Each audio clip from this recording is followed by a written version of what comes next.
Bonsoir, salam alaikum, Azoul Fleroun, salam alaikum, marhaba bikoum sur Microscope. Ce soir, nous allons, avec nos invités, revenir un peu aux questions liées à l'économie, et donc l'économie algérienne, entre chiffres, discours et réalité. Il y a un événement, c'est pour ça qu'on va parler justement, traiter de ce sujet, parce que le ministre du Travail et de l'Emploi, donc M. Abdelhak Saïhi, algérien bien sûr, a présenté devant l'Assemblée générale des Nations Unies l'approche, écoutez bien, hein, l'approche de l'Algérie pour la réforme du système économique mondial. Oui, rien que ça. Abdelhak Saïhi, mandaté donc par le président de la République, Abdelmajid Tebboune, a transmis à la communauté internationale la vision de l'Algérie pour réformer le système financier mondial. Lors du premier sommet de l'économie internationale durable, Saïhi a expliqué aux participants les détails relatifs au refondement ou au renforcement des fondements et des axes du développement durable. Il s'agit d'un développement reposant, selon lui, sur plusieurs engagements. Premièrement, un partenariat fondé sur la justice et le partage des responsabilités entre les différents acteurs du système économique international. Deuxièmement, l'engagement dans des réformes globales et équitables de l'économie mondiale en s'attaquant à ces déséquilibres structurels, a ajouté le ministre algérien. Troisièmement, et enfin, la concrétisation des engagements internationaux relatifs au soutien des objectifs de développement durable et au renforcement des principes de bonne gouvernance. Nous allons donc revenir à ces éléments. Est-ce que, d'abord, ces fondements sont respectés, existent-ils en Algérie? Et comment va l'économie de l'Algérie? Et pour en parler, j'ai l'honneur d'accueillir ce soir M. Rafiq Bouhlel, analyste politique. M. Bouhlel, bonsoir. Marhaba bik.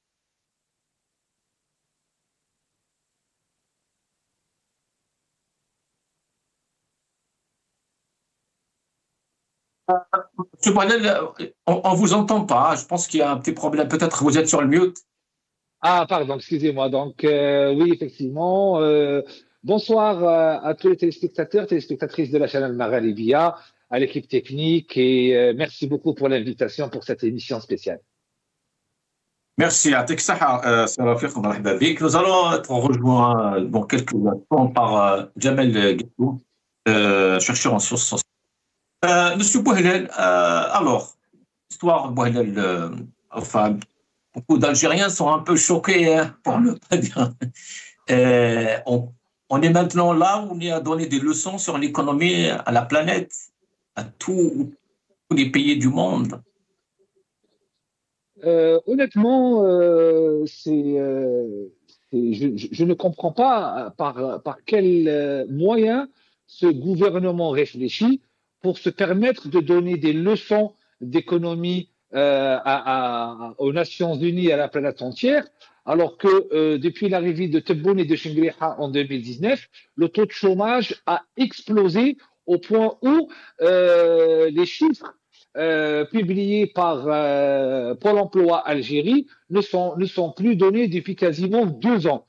La dernière mise à jour qui a été publiée en matière de chômage est de 7 millions de chômeurs inscrits à Pôle emploi Algérie, sans parler des travailleurs non inscrits, sans parler du déficit de la Caisse nationale des retraites, sans parler de la fuite de dizaines de milliers d'Algériens chaque année à travers les parcs de la mort ou à travers des circuits illégaux comme les études ou autres immigrations.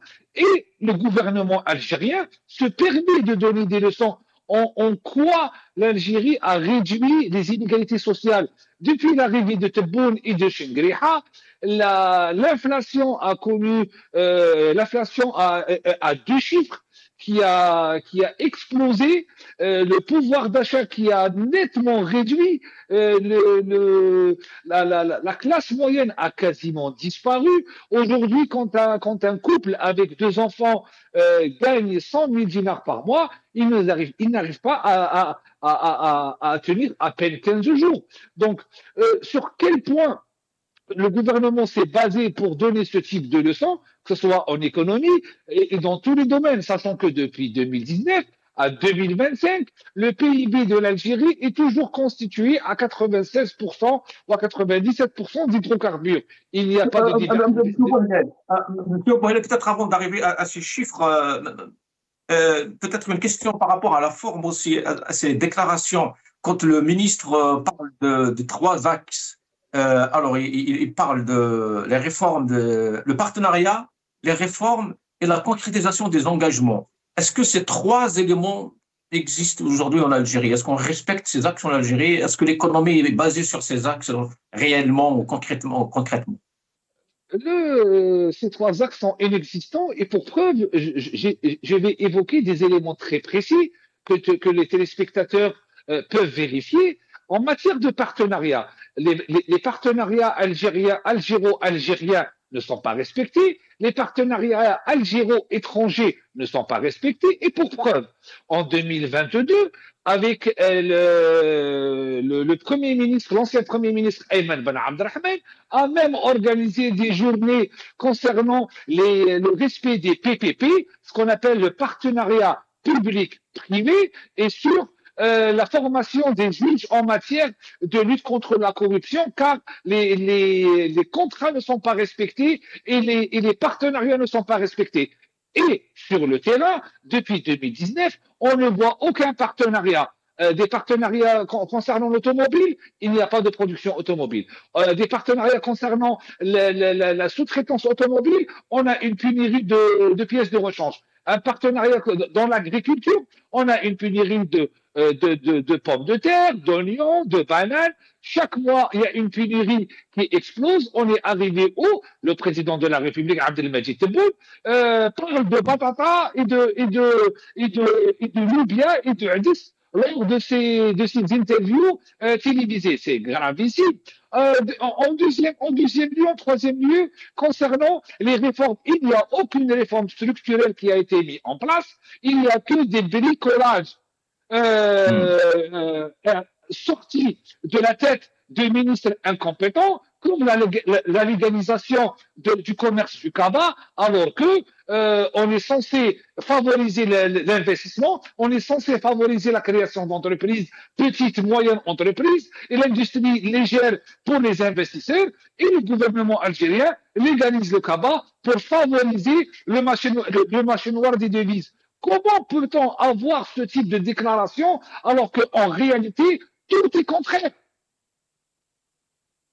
Justement, qu'est-ce qui manque, M. Bouhelel? Pourquoi on peine justement à réaliser ces réformes? On se rappelle tous de ce qu'on appelle la brèche de Hamrouche.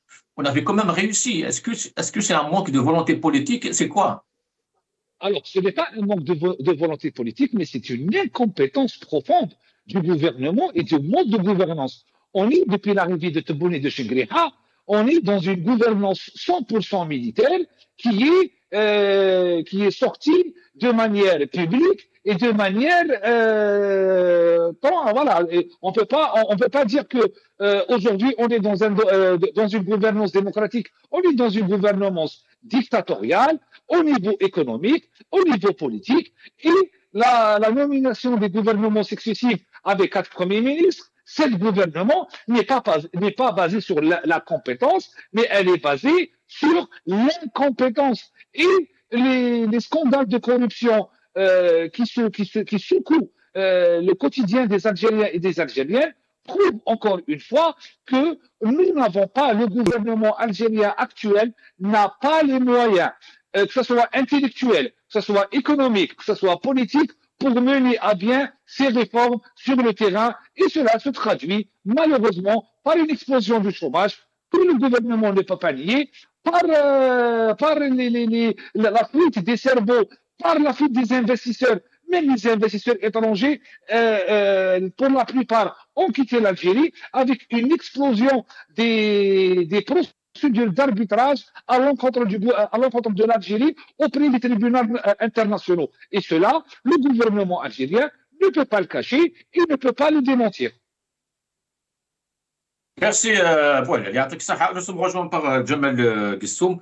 Jamal Gissoum depuis Alger, je pense. Bonsoir, marhaba bik. Bonsoir, c'est Francine. En direct depuis Alger, effectivement. Merci pour l'invitation. Merci, Jamal. Alors, Jamal Gissoum, sur cette économie donc, algérienne, le ministre du Travail Il est allé donc à l'ONU prêcher un nouveau monde, un nouveau ordre mondial donc économique. On se pose des questions. Pourquoi ne pas justement appliquer toutes ces recommandations en Algérie même? Ben, écoutez, les recommandations, tout d'abord, la question est de savoir d'où est-ce qu'elles viennent et si elles sont réellement applicables en Algérie. Mais de manière générale, j'ai envie de dire qu'il y a une disparité entre les propos qui peuvent être tenus et ce qui est fait effectivement. La question de l'économie en général euh, pose la question du bon sens, mais on la retrouve ça à tous les niveaux. Si on parle du commerce international et qu'on applique des choses qui sont totalement de non-sens, ça se répercute forcément sur le terrain. Donc, je veux dire qu'il n'y a pas de bon sens en Algérie, pour être clair. Oui, mais est-ce que c'est suffisant de dire ça aux Algériens? Comme réponse, si aujourd'hui le gouvernement veut vraiment aller vers le changement, le Jazaïr, le Jadid, l'Algérie nouvelle, etc., est-ce que c'est suffisant? Vous savez, c'est suffisant. On essaie d'être cohérent par rapport à la situation actuelle. Mais je le dis, je le redis, la composition même du corpus économique et étatique en Algérie ne répond à je dirais, aucun côté rationnel qui puisse à un moment donné parler de nouvelle Algérie.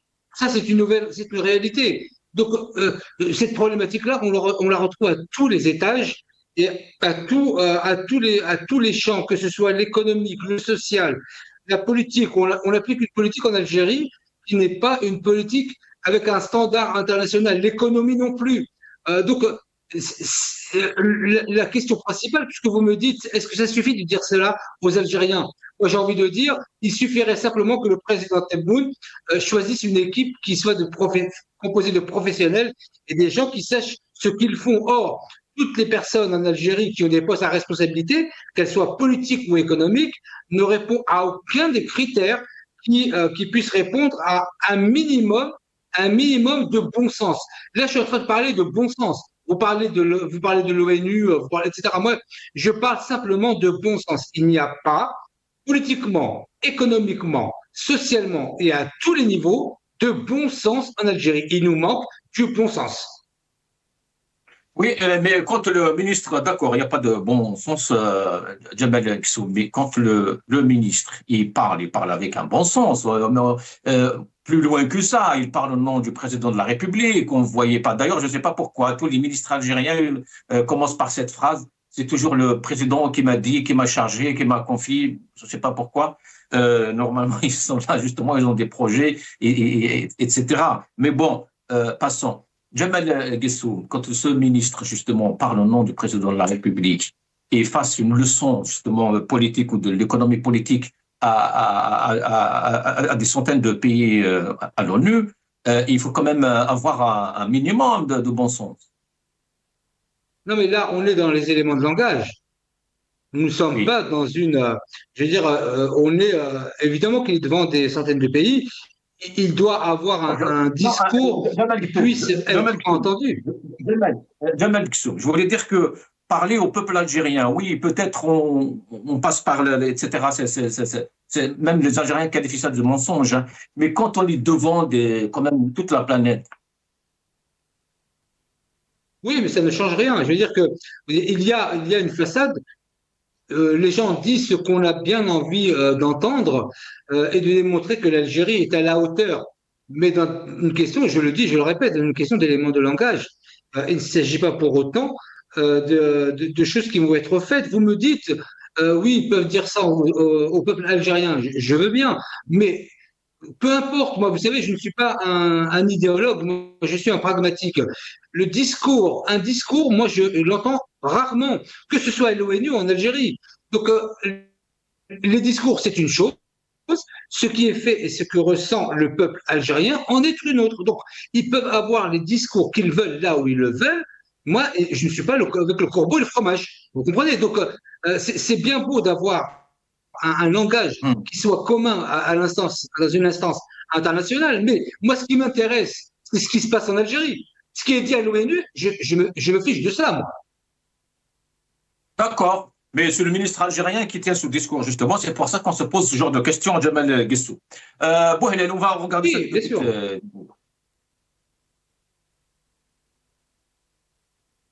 أظن أنه أهم شيء الذي يتفق عليه الجميع اليوم في قطاع الفلاحة وحتى خارج قطاع الفلاحة هو أن عندنا مشكل كبير مع الأرقام. اليوم عندنا مشكل كبير مع الأرقام. الأرقام على مستوى قطاع الفلاحة في بعض الأحيان لا تمت بصلة مع الحقيقة. بعض الأحيان الأرقام هذه هي أنصاف حقائق وفي بعض الأحيان أنصاف حقائق أكثر من الأكاذيب. les vérités partielles sont pires que les mensonges. أننا لا يمكن أننا نبني قرارات سليمة، لا يمكن أننا نتخذ قرارات سليمة إذا لم تكن مبنية على أرقام.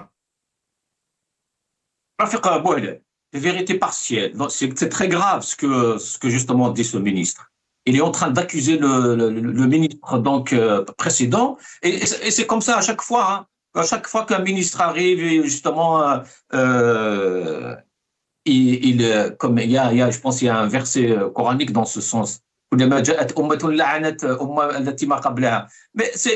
est-ce que c'est avec ça qu'on va justement rétablir tous ces problèmes au Sud-Ouest? J'ai toujours dit qu'en économie, seules les réalisations comptent. Et malheureusement, encore une fois, cela prouve que le gouvernement algérien ment au peuple algérien, et plus grave encore, ment au président Abdelmadjid Tebboune, qui est lui-même incompétent, qui ne maîtrise rien en matière économique. Et preuve à l'appui, Abdelmadjid Tebboune a déclaré à plusieurs reprises que l'agriculture algérienne a réalisé 35 milliards de dollars de revenus sur 2023 et 25 milliards de dollars sur 2022. Les chiffres ne sont pas bons. Une fois, on parle de 17 millions de têtes de moutons, après 19 millions de têtes de moutons, après 21 millions de têtes de moutons, et c'est des déclarations qui sont humiliantes pour le président algérien, parce que quand il fait ce type de déclaration à la télévision, il y a des experts en économie, il y a des experts, il y a des observateurs internationaux. On se dit, mais qui donne ces chiffres qui sont totalement mensongers au président de la République, qui se ridiculise devant la planète entière et qui devient la risée des réseaux sociaux. Donc ça, c'est une première des choses. Cela prouve que les gouvernements successifs depuis 2019 se basent uniquement sur le mensonge. Il y a une deuxième chose, quand ces déclarations émanent du ministre Yassine Ouelid, permettez-moi d'en rire un peu, parce que là, Yassine Ouelid est un ministre corrompu qui a détruit le tissu macroéconomique des petites et moyennes entreprises. Je rappelle et je précise et je donne des chiffres et des faits, sachant que je suis entièrement responsable de ce que je vais dire. Yassine Ouelid a mis en faillite pas moins de 1,2 million de petites et de micro-entreprises. Yassine Ouelid a créé avec son staff à la tête du ministère des petites et des moyennes entreprises et des startups pas moins de 3,9 millions de chômeurs. Yassine Ouelid traîne un passé très lourd derrière lui avant d'être nommé au gouvernement en 2019. Car on rappelle que le parcours de Yassine Ouelid est un parcours d'un traître machiavélique, corrompu notoire, spécialisé dans le détournement d'argent public, car il a fait médecine en changeant 3 universités, il a intégré une entreprise qui était tenue par les enfants de Bachir Tartag, puis il a intégré une entreprise qui s'appelle Ayarad Technologies qui a porté plainte contre lui, parce qu'il volait Monsieur Borrell, est-ce que le problème c'est Yassine ou le problème c'est de tous les ministres? Parce qu'on parle de le ZIG aussi, les chiffres que le ZIG nous avait donnés depuis son arrivée, c'est pareil et tous les autres ministres.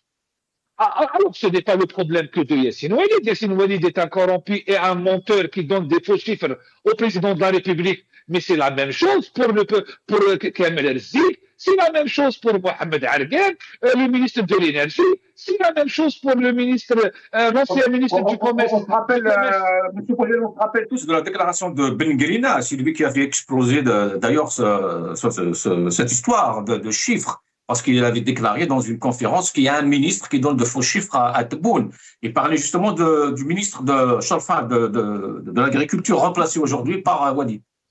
Du ministre de l'Agriculture. Pourquoi? Parce que quand on voit entre les déclarations, on dit qu'on est autosuffisant en blé, alors qu'on importe toujours pour 1,7 milliard de dollars ou plus de blé par an.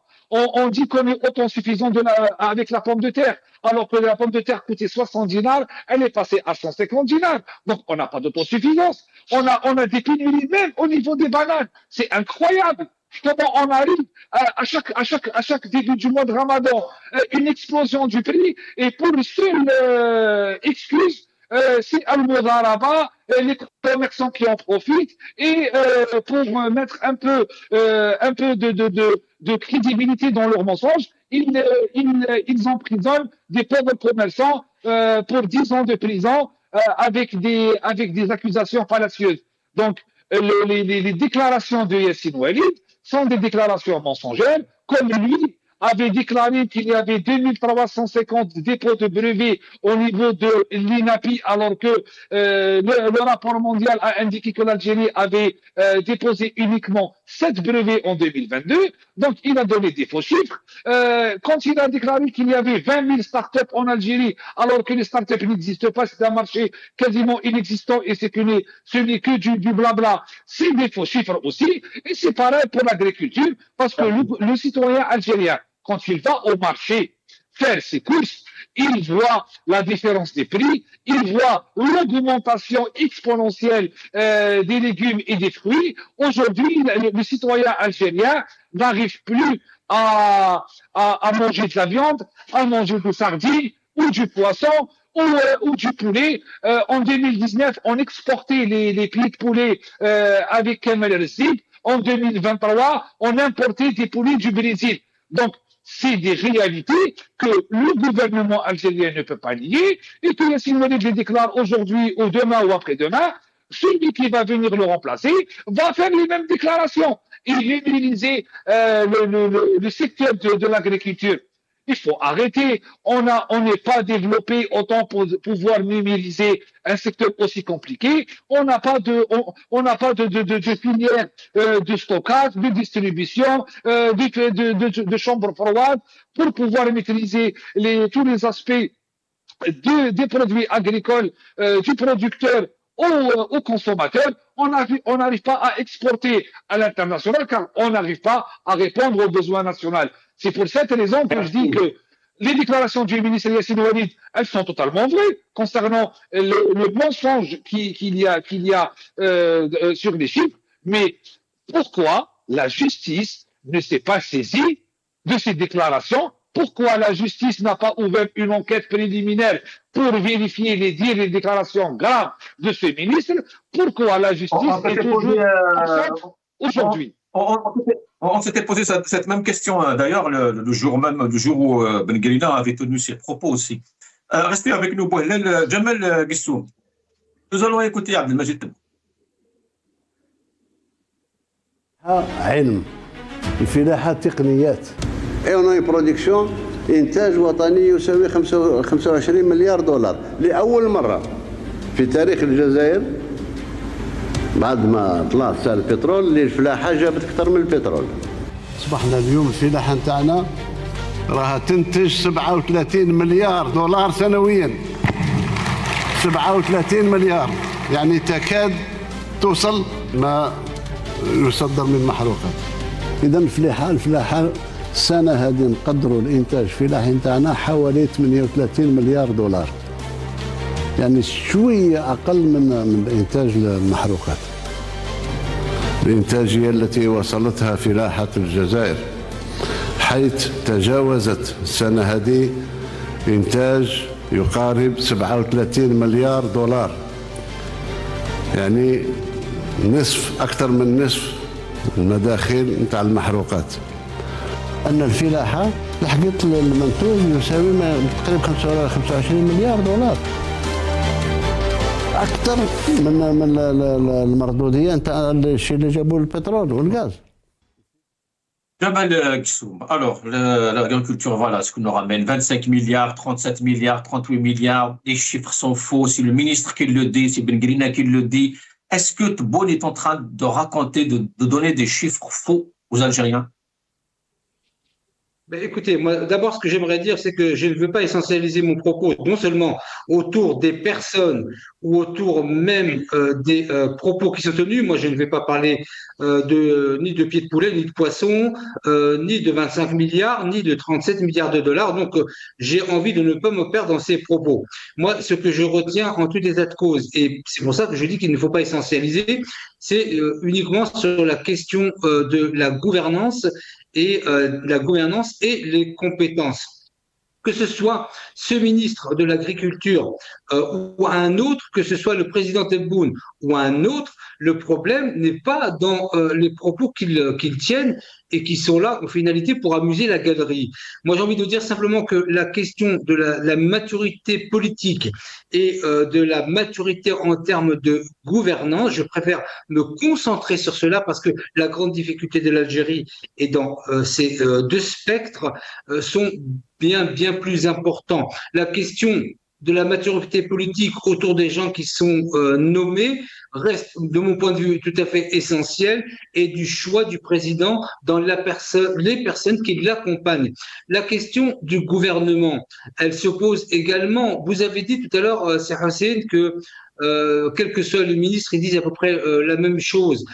C'est bien parce qu'il n'y a pas de gouvernement. Moi, j'invite le président de la République à réfléchir, à mettre en place un gouvernement. Là, aujourd'hui, nous sommes pas simplement dans une gouvernance hyper présidentielle parce que tout est piloté à partir de la présidence. Nous n'avons pas de gouvernement en Algérie. Il faut dire les choses telles qu'elles sont, avec des ministres qui ont des projets et qui sont choisis sur la base de leur volonté politique. Et le problème de fond en Algérie, c'est bien celui-ci. Ce n'est pas le poisson, ce n'est pas les pieds de poulet. Comme le disait mon ami Bollel, le problème n'est pas là. Ne restez pas essentialisés autour des symptômes d'une maladie. Moi, je préfère que l'on parle de la maladie en elle-même. Donc, depuis quelques années, nous n'avons pas de gouvernement. Je dirais qu'on ne peut même pas faire la différence entre un ministre, celui qui était avant, et celui qui vient après. Ça transcende même je dirais quelque part l'immaturité politique. Le problème essentiel de l'Algérie, je le dis et je le répète avec un peu d'humour, hein, ça n'est pas le poulet que l'on aurait soi-disant exporté vers le Vietnam il y a quelques années, ou le prix du poisson aujourd'hui, ou des courgettes.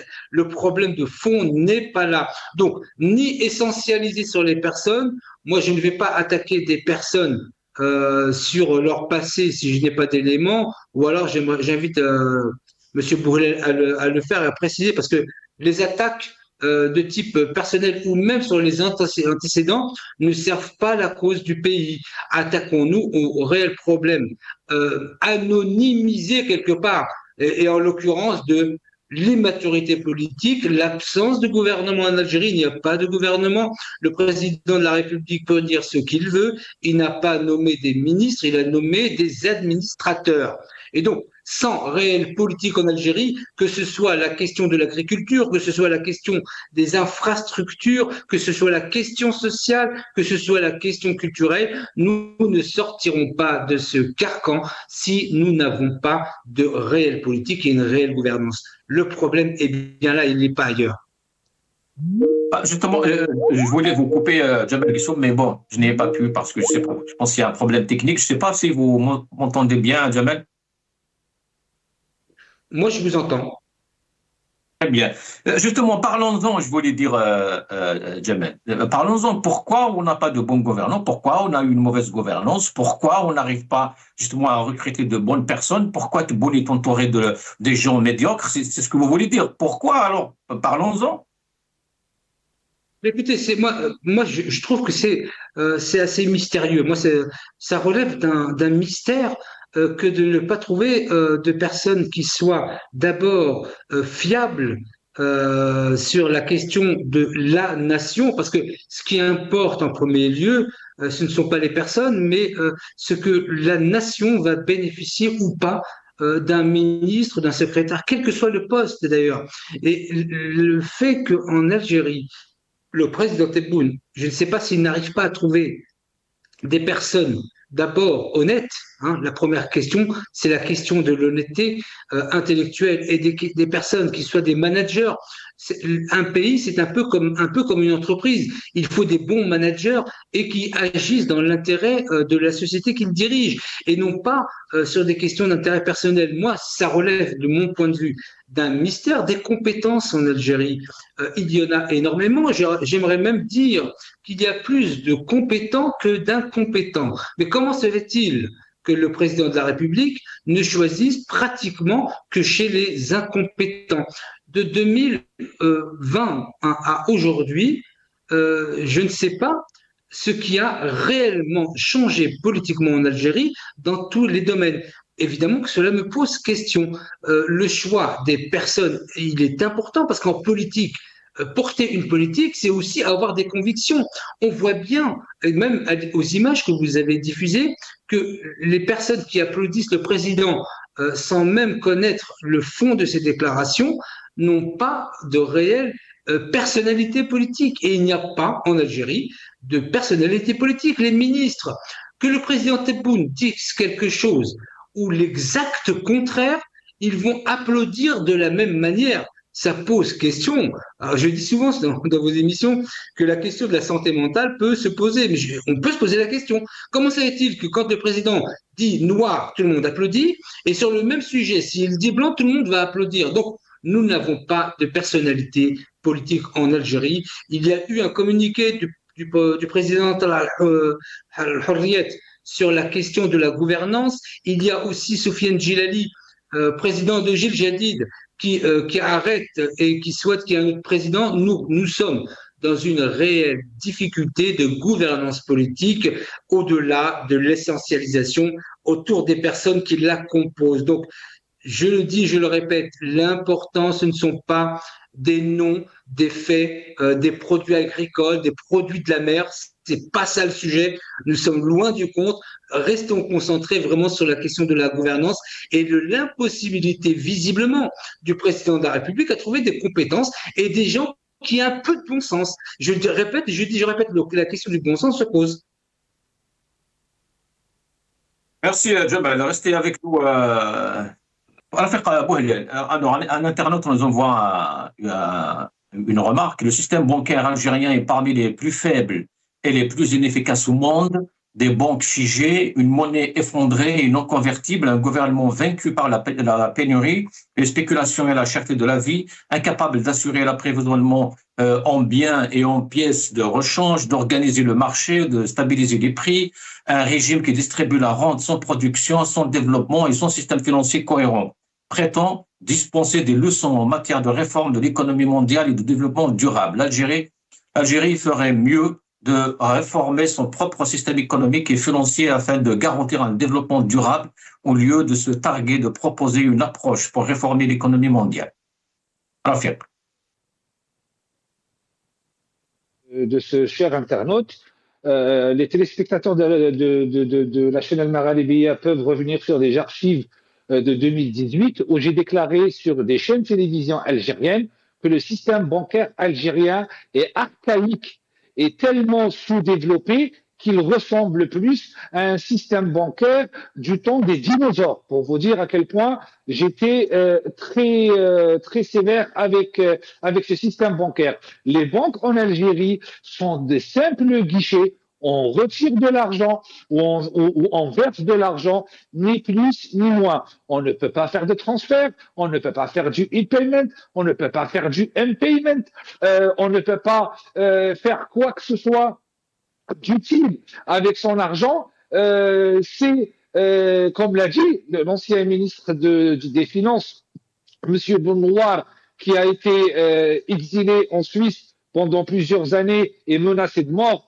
dans les années 90, car il a déclaré, je cite, « J'ai découvert que la source de la corruption en Algérie, c'était les banques étatiques. » c'était les banques étatiques. Et pour avoir fait cette déclaration et pour avoir limogé les directeurs généraux des banques étatiques, il a été lui-même limogé, il a été lui-même sommé de quitter l'Algérie, il a été menacé de s'il parle, il allait le payer très cher. Donc, ce n'est pas moi qui le dis, c'est un ministre des Finances du gouvernement algérien et ça n'a pas changé. Pourquoi? Parce que il faut savoir que les banques étatiques algériennes, c'est elles qui financent les projets pour la plupart à hauteur de 80-90%. Ils financent des projets fictifs où l'argent est détourné, où il n'y a pas de surveillance, où il n'y a pas de modernité. Alors, pour aller plus loin, en Algérie, il existe des banques étrangères. On peut prendre un exemple de la Société Générale, la BNP Paribas, Banque Salem, etc., etc. Pourquoi ces mêmes banques à l'étranger peuvent faire du e-payment, impayment, les virements instantanés, les retraits, les transferts en toute transparence et en termes de rapidité. Et en Algérie, ces mêmes banques ne peuvent pas faire 1% de ce qu'elles font à l'étranger. Ça montre Rafik Boudel, depuis qu'il est là au pouvoir, il n'arrête pas de parler de la numérisation. Rahmana, on a même un ministre de Rahmana, mais apparemment rien n'est fait. Le ministre de la numérisation, il faut regarder dans les lignes.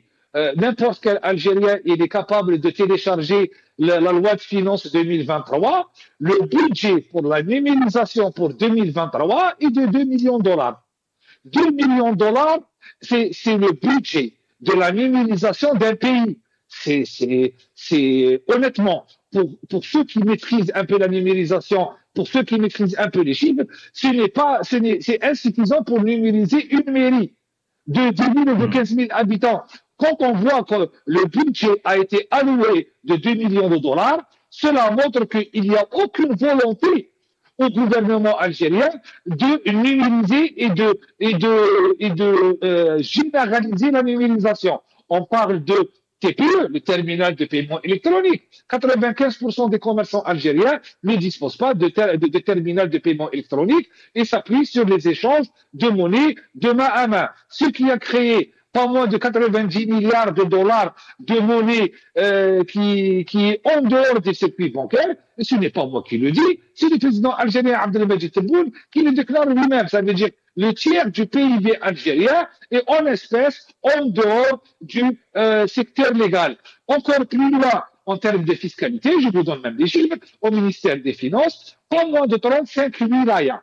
45 wilayas sur 58 ne produisent pas 0,1% de la recette fiscale du pays. C'est très grave comme chiffre. Ça montre quoi? Ça montre que ou les entreprises, elles n'existent pas, ou elles travaillent de manière illégale, dans le sens où elles ne déclarent pas de chiffre d'affaires, elles ne payent pas d'impôts, et tout le monde s'appuie sur les espèces. Et c'est pour cette raison qu'à plusieurs reprises, on a appelé à changer la monnaie algérienne de compte en comble. Qu'est-ce qu'ils ont fait en 2023? Ils ont changé les pièces de 200 dinars. On leur dit, vous avez du moisi sur les murs, il faut changer les murs, il faut les abattre et les changer.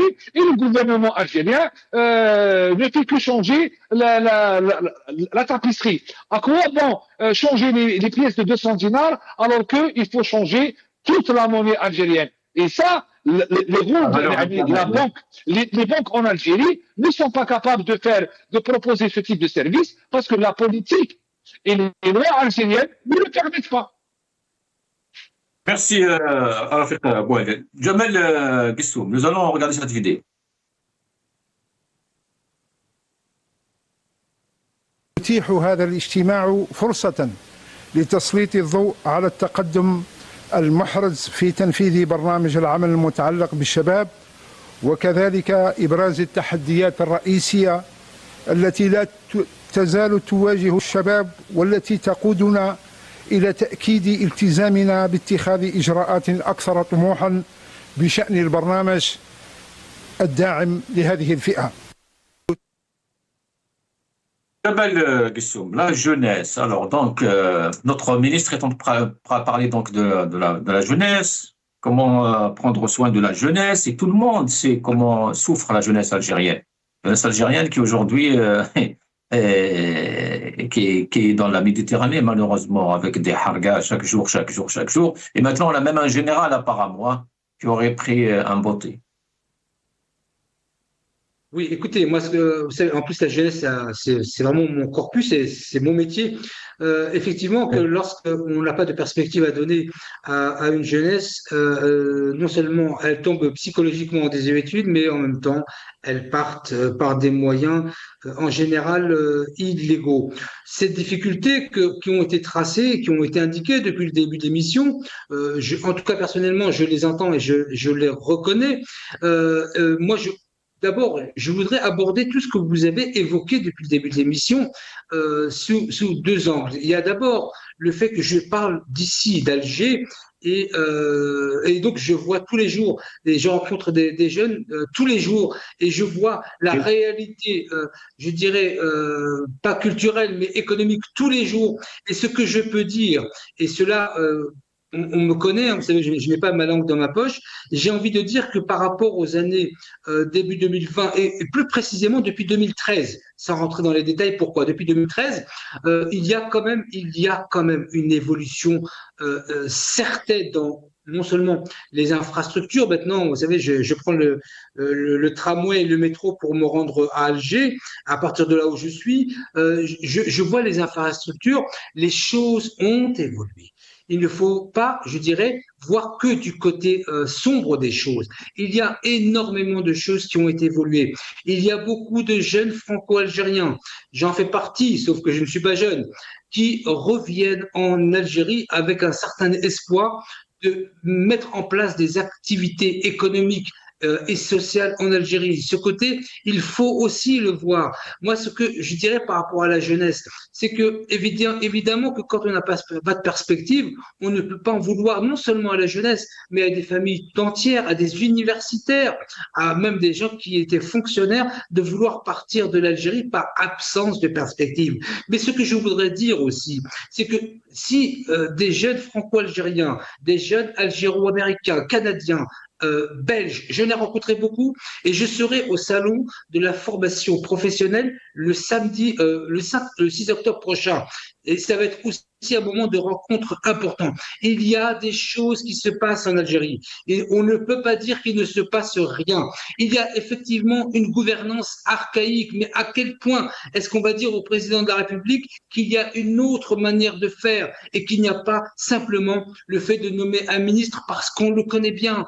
Je veux dire qu'on ne peut pas gouverner un pays de cette manière, mais je dis et je le répète, je le dis à partir d'Alger. Il y a des choses qui évoluent énormément en Algérie. J'ai rencontré, je peux vous assurer que j'ai été ébahi depuis que je suis arrivé en Algérie il y a de cela 3 semaines par le niveau des responsables de sociétés privées dans le marketing, le digital, qui m'ont bluffé. Je peux vous assurer que nous, franco-algériens ou algéro-américains ou autres, on n'est même pas du niveau atteint par les jeunes et moins jeunes algériens aujourd'hui qui tiennent les rênes de l'économie pratique, la macroéconomie des entreprises. On n'a même pas leur niveau. Donc, oui, il y a de réelles difficultés, mais oui, il y a des progressions importantes qui sont faites en Algérie et de matin au soir, je le vois. Donc, je dirais que le problème central en Algérie, si on veut évoluer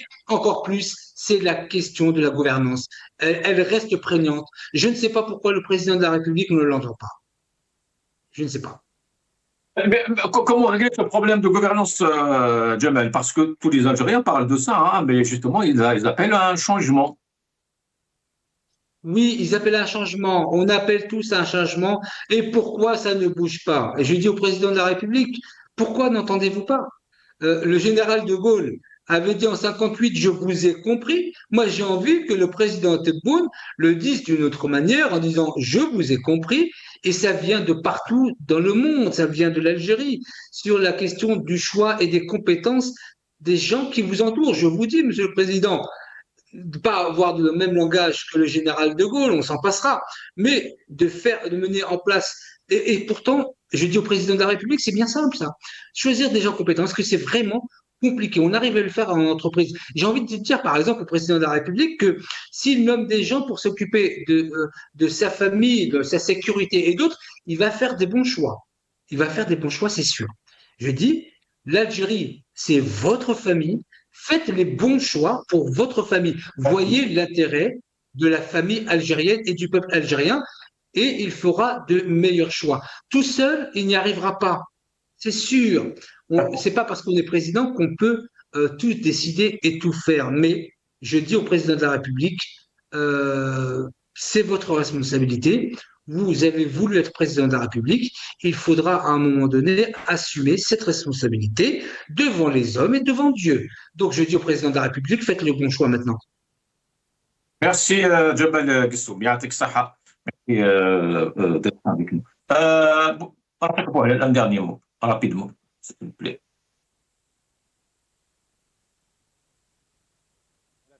De l'ONU, c'est des déclarations qui sont irresponsables, car il faut savoir, il faut expliquer aux téléspectateurs que les Nations Unies ont une branche chargée du travail qui s'appelle l'Organisation internationale du travail, qui est une agence onusienne. Et en termes, en Algérie, il y a ce qu'on appelle le Bureau international du travail de la région MENA, qui comprend la Mauritanie, le Maroc, l'Algérie, la Tunisie, l'Égypte et la Libye, et dont le bureau se trouve à Alger, à El Biel, que l'Algérie viole les accords signés avec cette agence onusienne appartenant à l'ONU, ne prend pas en compte les recommandations de la directrice générale du Bureau international du travail, Madame Rania Bkhaïzi, en matière d'emploi des jeunes, en matière de la diaspora, en matière de l'emploi des femmes, en matière de l'emploi rural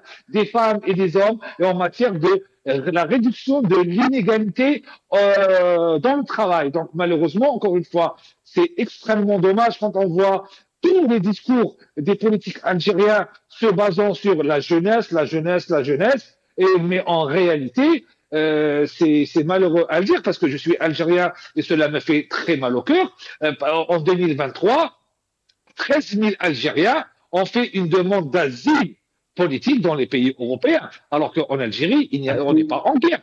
Ce n'est pas un pays qui est en guerre, ce n'est pas un pays qui est face à la famine. Donc, ça, entre les discours officiels et la réalité sur le terrain, c'est complètement différent. Et il est temps que cette gouvernance change. Il est temps que le président Abdelmadjid Tebboune démissionne de ses fonctions, car étant Wali, il a échoué, étant ministre de l'Habitat, il a échoué, et en tant que président, il a échoué.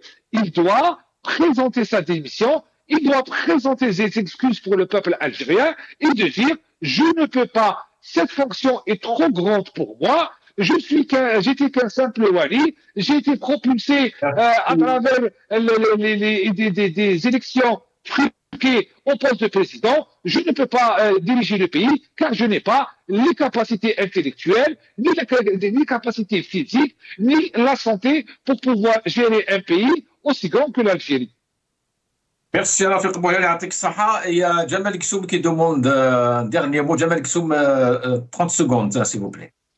Oui, alors 30 secondes, un dernier mot positif pour inviter tous les Algériens et les Algériennes qui ont envie de s'intégrer, et notamment à nos compatriotes de l'étranger, de France et d'ailleurs, à venir au salon de la formation Formatec.